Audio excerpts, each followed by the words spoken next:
Yeah, here we go. Let's go, Shawn. .X, Wild Cowboy Shawn Lov. Let's go. That's him.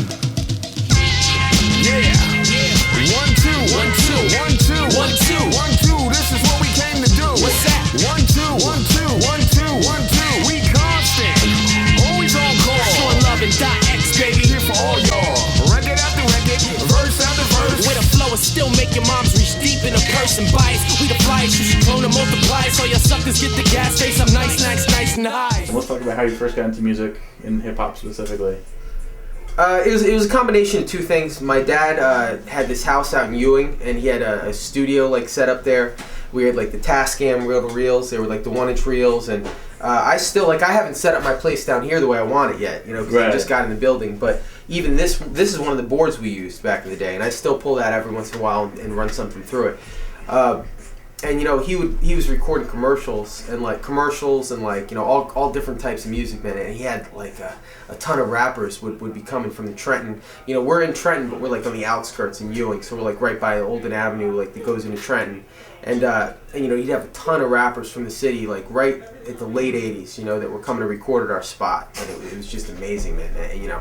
And do you remember like what was one of the first rappers that you saw come in and? Royal Family with DJ Father Ramsey, and that was King. He was dope MC for the time. I mean, he never really went on to do a bunch of recordings, or I don't know how much of his work's been published, but man, he was amazing. And Soul Survivors, who became Surviving Souls because of the legality issue. I guess there was a record of Soul Survivors in the past, but they Jay Nice and DJ Twice and Cool Diz D, these guys were freaking amazing. They were both MCs were awesome. The DJ was phenomenal. I mean, on par with almost anybody that you can name. And I'm not talking about just doing tricks, but I'm just saying like well-rounded DJ. Good, good with scratches. Scratch cut choices, inventive, and it's a shame that these guys never really got signed. At the time, people were trying to get signed. They weren't putting out their own records. That was not done.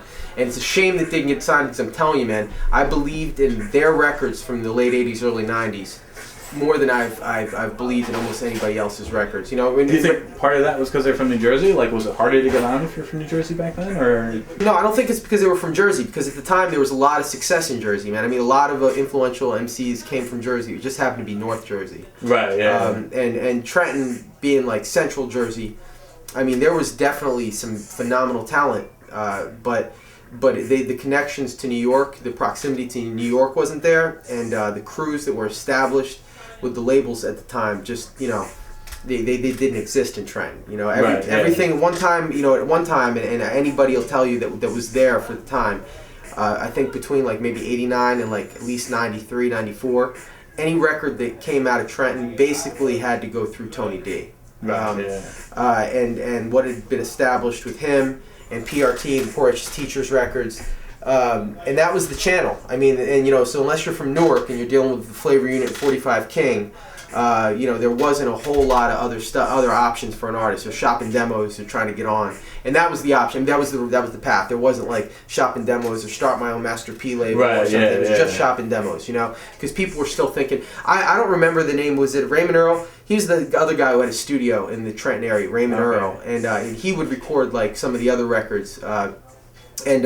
He was in like a disco group that was like releasing disco music out of Trenton back in like the late '70s, and I should know the name of him, but so anyway, so the whole history of like the Trenton area music all kind of roots back to that time period in the late '70s, and then as you see like the early '80s, and Ramsey, Father Ramsey, who's still currently DJing, man, he's my boy, still work with him. He had a lot of influence over records that didn't come out at the time, and some of them were never pressed, but he was linked in with a lot of the artists and a lot of the people that were making moves at that like late 80s, early 90s period. He just didn't necessarily get as much exposure as like Poor Rich's Teachers did because of I wouldn't say even Rock This Funky Joint. I would say probably because of Time to Say Peace, because it was getting a lot of spin. That's what really brought it out, and so like this that area, a time like between like '88 and like '94 in the Trenton area. I mean, I'd say that I've got probably about a third of the stuff that that was being recorded at that time, like upstairs in that room, in that closet, man. Nice. I mean, and because there was so little exposure for the artist, man. I mean, it was just, and there were so many amazing cats that didn't come out. Courageous Chief, who recorded the Warpath EP at Hotspot Studio, he was one of the highly mentionables, man. He was going down to Raw Deal, So, like, do you have like unreleased vintage Courageous Chief then? I do, man, but I know Chief, he wants the reels for something we're looking for. Like, we have the big 1 inches and stuff like that, that aren't mixed down to 2 to quarter inches. Okay. And so he's he has, he's gonna get those reels. I mean, it's like we're not holding them or anything like that. But the fact is that there's got to be a way for a lot of these dudes. Like, we're not at all. It's not one of those cases in Trenton and out here. At least people that dealt with Hotspot Studios. It's not one of those cases where there's a bunch of guys that want their masters. Or not like that. The Sugar Hill thing. No. I mean, with us, like, a great percentage of what was done at Hotspot Studios was done on spec.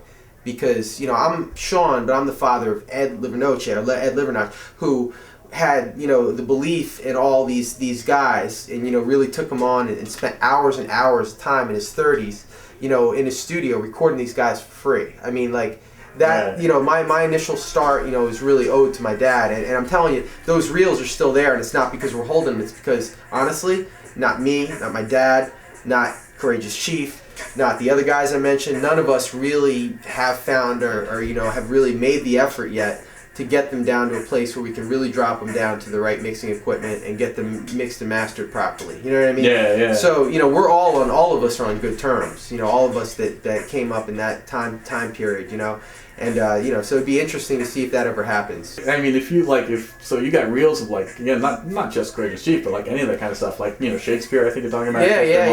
He actually who's a friend of mine, like, he's from North Jersey, but he helped me initially when I got my quarter-inch reel machine up and running a little bit. He helped me chronicle the reels a couple years back. We meant to start on it. So we've got 2 collections of reels. We got the old reels, that were the 1-inchers that got tons of stuff on them. Because what we used to do back in the days, if we were running out of tracks or running out of space, we'd record one song on 8 tracks and then record another song during the same time on the other 8 tracks. You know what I mean? Do like an octopus mix. And so we got the 1 inches, and then we've also got the quarter inches, and we've only chronicled the quarter inches. We haven't even touched the 1 inches, which are far more massive. You know what I mean? Yeah. And this is before. I mean, I'm telling you, this is like before DATs. You know what I mean? So and, I have a DAT box too. You got to remember, my dad was putting in time with these dudes.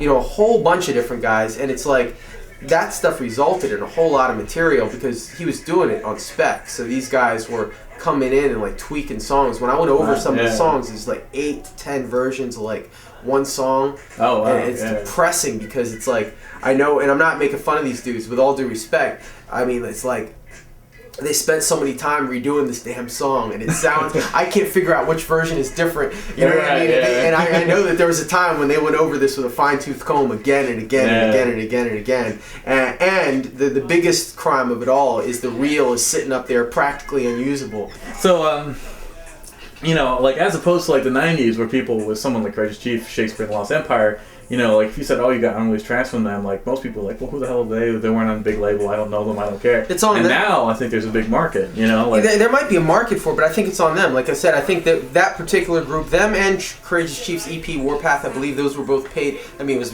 like $500 or something, but it was like a paid for a week. And at the time, my dad had he was working at IBM.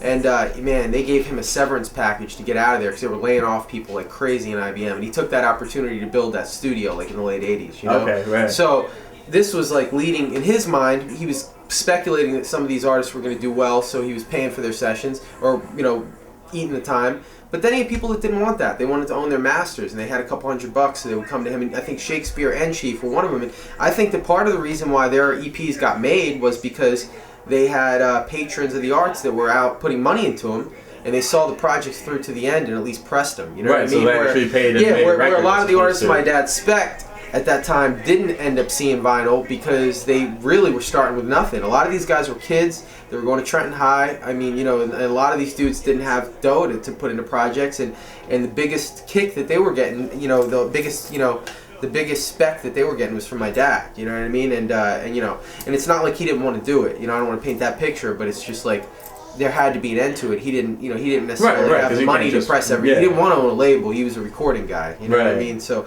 he was actually assisting in the shopping of that stuff, man. I mean, these dudes would be at my house. I'd fall asleep to them when I'm in 7th grade. I'd fall asleep to them underneath, they were upstairs in the studio. I'd fall asleep underneath listening to them rhyme. I mean, and so, like, these sessions seemed like they went on infinitely, man.